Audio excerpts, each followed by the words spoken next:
வணக்கம் மக்களே, welcome to Tamil factory. அது நெருப்பு கிரகமான முஸ்ஃபெல்ஹைம். இந்த கிரகம் முழுக்க முழுக்க எரிமலைகளாலும் நெருப்பு குழம்புகளாலும் ஆனது. அங்க காற்றுக்கு பதிலா அனல் பொறிகள் தான் வீசி அடிக்கும். தண்ணீர் ஓடும் நீர்வீழ்ச்சி கேள்விப்பட்டிருப்போம். ஆனா இங்க ஓடுவதோ நெருப்பு குழம்புகளாலான நெருப்பு நீர்வீழ்ச்சி, நெருப்பு ஆறு. இந்த கிரகம் முழுக்க நெருப்பு அரக்கர்களின் சாம்ராஜ்யம். இந்த கிரகத்துக்குள்ள ஒரு பெரும் எரிமலை இருக்கு. விஷயம் என்னன்னா, இந்த எரிமலைக்குள்ள ஒரு பெரும் ரகசியம் ஒளிஞ்சுக்கிட்டு இருக்கு. கடந்த பதிவுல ஆஸ்கார்ட அழிப்பேன்னு சபதமிட்ட அந்த மர்ம உருவம் இந்த எரிமலைக்குள்ளதான் பல காலங்களா காத்திருக்கு. அந்த உருவத்துடைய பெயர் தான் சர்ட்டர், நெருப்பு அரக்கர்களின் அரசன். சர்ட்டர் பல காலங்களா அந்த எரிமலை எப்போ வெடிக்கும்னு காத்திருக்கிறான். எரிமலை பொங்கி வெடிச்சிட்டா சர்ட்டருக்கு விடுதலை கிடைச்சிடும். சர்ட்டருடைய விடுதலை நார்ஸ் உலகத்துக்கே பெரும் அழிவை தொடங்கி வைக்கும். யார் இந்த நெருப்பு அரக்கன்? தீர்க்க தரிசனத்திற்கும் இவனுக்கும் என்ன தொடர்பு? ஓடினுக்கு தெரியாத அந்த ரகசியம் தான் என்ன? வாங்க தெரிஞ்சுக்கலாம். உங்கள் முன் நார்ஸ் உலகத்தின் பாகம் 6. இது தமிழ் ஃபேக்டரியின் மிஸ்டீரியஸ் மித்தாலஜிஸ், உங்கள் வழியில்.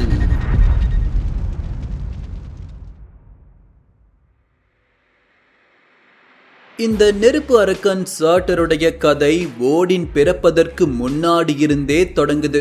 நார்ஸ் உலகம் உருவாகி விரிவடைவதற்கு முன்னாடி இந்த பிரபஞ்சத்துல எதுவும் இல்லாம ஒரு பெரிய வெற்றிடம் மட்டும்தான் இருந்துச்சு. அந்த வெற்றிடம் 2 துருவங்களை கொண்டிருந்தது. ஒன்று சாந்தமான பனிக்கட்டிகள் நிறைந்த நெஃபில்ஹைம், மற்றொன்று கொதிக்கும் நெருப்பும் புகைகளும் கொண்ட முஸ்ஃபெல்ஹைம். விஷயம் என்னன்னா, இந்த கதை நேரா நார்ஸ் உலகம் எப்படி உருவாச்சுங்கிற நம்மளுடைய முதல் பாக காணொளிக்கு நம்மள கூட்டிட்டு போகுது. அந்த பதிவுல இந்த பனி கிரகமும் நெருப்பு கிரகமும் ஒன்றோடு ஒன்று மிக நெருக்கத்துக்கு வரும்போதுதான் பனி கிரகத்துல இருக்கிற பனிக்கட்டிகள் உருகி முதல்ல எமிர் அப்படிங்கிற ஒரு ராட்சத உருவம் பிறந்ததுன்னு நாம பார்த்திருந்தோம். அதன் பிறகு அதன் வழியாதான் மற்ற கடவுள்கள் எல்லாம் பிறந்து அவங்க மேலும் பல கிரகங்கள் எல்லாத்தையும் உருவாக்கி இருப்பாங்க.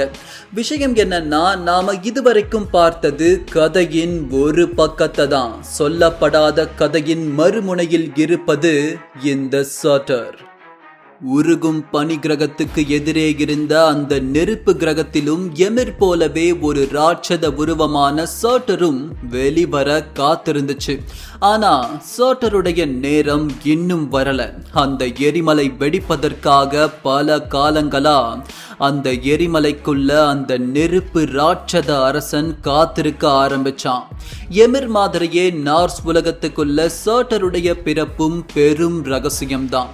சர்ட்டருடைய சக்திகள் அபரிவிதமானது.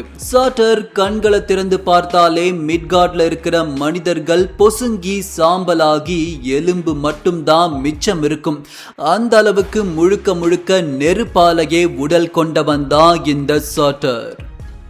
முஸ்ஃபெல்ஹைம்ல அந்த எரிமலை எப்ப வெடிக்கும்னு பல காலங்களா காத்திருக்கிற இந்த நெருப்பு அரக்கன் கிட்ட ஒரு பயங்கரமான வாள் இருக்கு.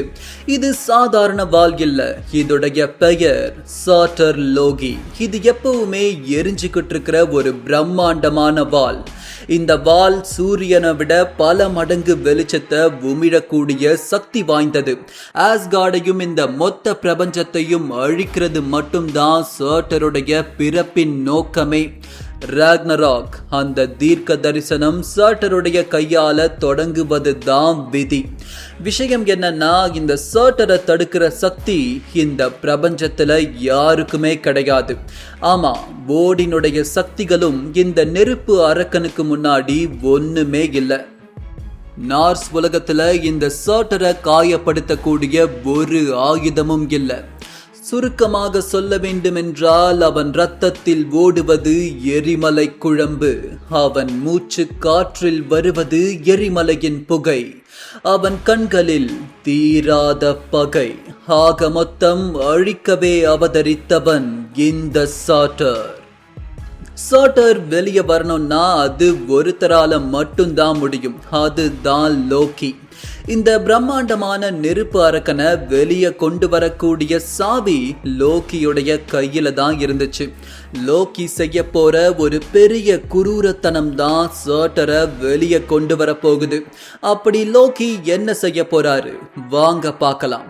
எல்லாத்தையும் சரி பண்ணிட்டோம், இனி எந்த பிரச்சனையும் இல்லைன்னு ஓடின் தூங்கும் போது அப்போதான் வேறு ஒரு பயங்கரமான கனவு ஓடின துரத்த ஆரம்பிச்சது.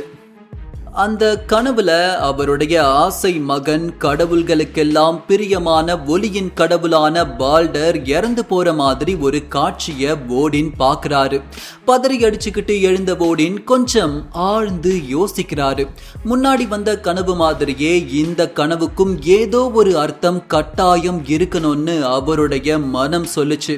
கனவுல வந்த மாதிரியே பால்டர் மட்டும் இறந்துட்டா இந்த நார்ஸ் உலகத்துக்கே பெரும் பிரச்சனை. பால்டர் ஒளியின் கடவுள், மஸ்வெல்ஹைம்ல இருக்கிற விசித்திரமான நெருப்பு ஜீவராசிகளும் நெருப்பு அரக்கர்களும் மற்ற உலகத்துக்கு போகாம தடுப்பதே பால்டருடைய வெளிச்சம்தான். அந்த வெளிச்சம்தான் எல்லா கிரகங்களுக்கும் உயிராற்றல். இப்பதான் கொஞ்சமா அந்த தொடர்பு நமக்கு புரிய வருது. பால்டர் இருக்கிற வரைக்கும் சர்ட்டரால வெளியே வர முடியாது. இந்த முறை ஓடின் தன் கனவுகளுக்கான அர்த்தத்தை தெரிஞ்சுக்க ஹெல்ஹைம்ல வாழக்கூடிய ஒரு சூனியக்காரர், அதாவது ஒரு ஆரக்கல் கிட்ட போய் கேக்குறாரு. அந்த ஆரக்கலோ, சீக்கிரம் பால்டர் நரகத்திற்கு வரப்போகிறான், அவன் வருகையால் நரக உலகம் சந்தோஷமாக போகிறது, அவன் இறப்பு ஆஸ்கார்டை நாசம் செய்துவிடும், பால்டரை காப்பாற்று, முடியவில்லை என்றால் அழிவை ஏற்றுக்கொள் அப்படின்னு அந்த சூனியக்காரன் சொல்ல, இந்த தகவலை பால்டருடைய அம்மாவான ஃப்ரிக் கிட்ட ஓடின் வந்து சொல்றாரு. பால்டர் இறக்க போகும் செய்தியை கேட்டு ஃப்ரிக் துடிச்சு போனாங்க. தன்னுடைய மகனை எப்படியாவது காப்பாற்றணும்னு முடிவெடுத்தாங்க. அதுக்காக இந்த பிரபஞ்சத்துல இருந்த எல்லா living and non living creatures எல்லாத்துக்கிட்டையும் பால்டரை கொல்லக்கூடாதுன்னு சத்தியம் வாங்குறாங்க. அதே மாதிரி எல்லாமே ஃப்ரிக் கிட்ட சத்தியம் பண்ணி கொடுக்குது. அந்த வகையில பார்த்தா இப்போ பால்டர் யாராலையும் அழிக்க முடியாத ஒரு இம்மோர்டல் காடா மாறி இருந்தாரு. கடவுள்கள் எல்லோரும் விளையாட்டா பால்டர் மேல அவங்களுடைய ஆயுதமான ஈட்டி, கத்தி, கோடாரின்னு எல்லாத்தையும் வீசி பாக்குறாங்க. எல்லாமே பால்டர் மேல படாம தள்ளி தள்ளி போய் கீழே விழுது.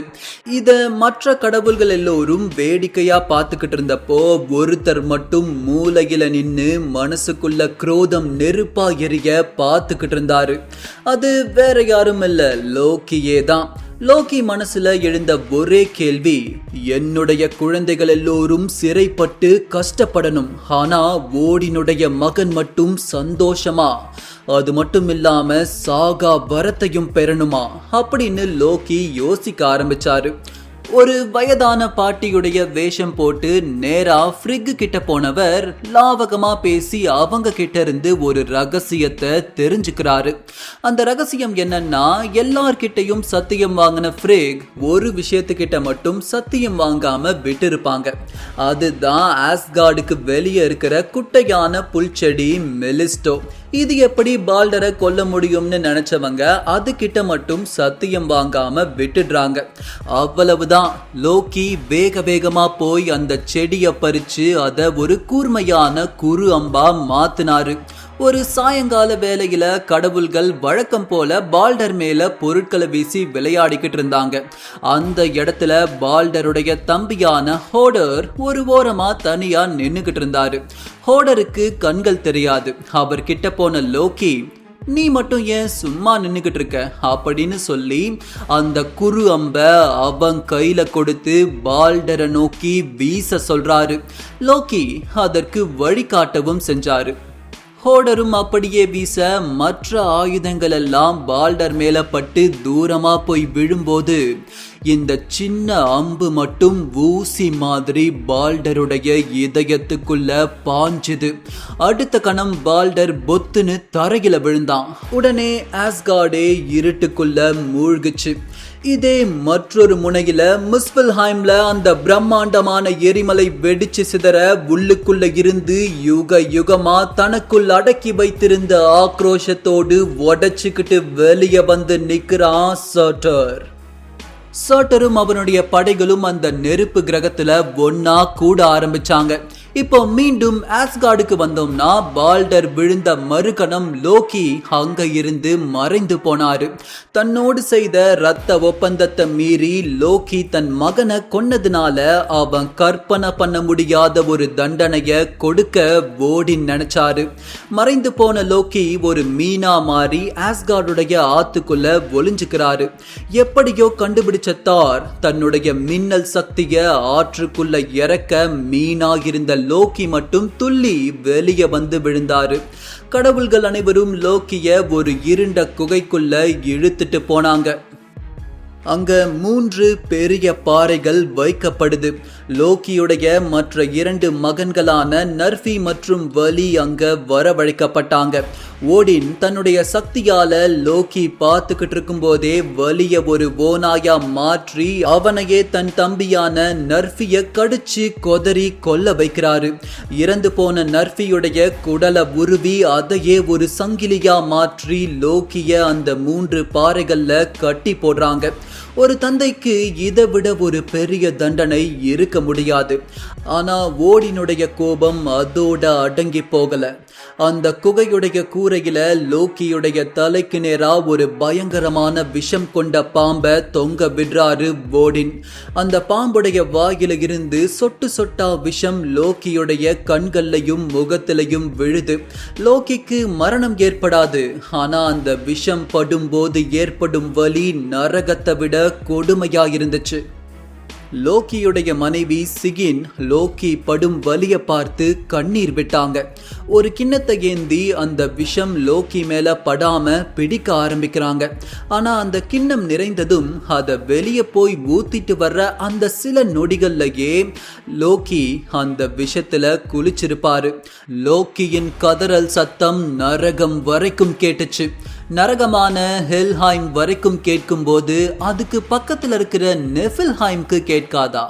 விஷயம் தெரிந்த ஹெலா இதுக்கு மேல பொறுக்க முடியாதுன்னு ஓடின பழி வாங்கியே தீரணும்னு முடிவெடுத்து தன்னுடைய 2 சகோதரர்களையும் பார்க்க கிளம்புறாங்க.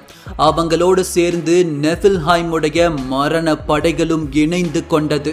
ஹெலா தன் சகோதரர்களை விடுவிச்சு ஆஸ்கார்ட் மேல ஒரு பெரும் போரை நிகழ்த்தணும்னு முடிவெடுத்தாங்க.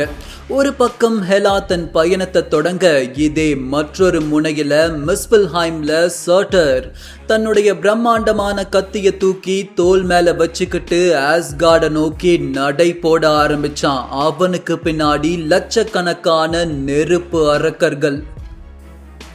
எல்லாமே ஒரு முடிவை நோக்கி நகர ஆரம்பிச்சிருக்கு.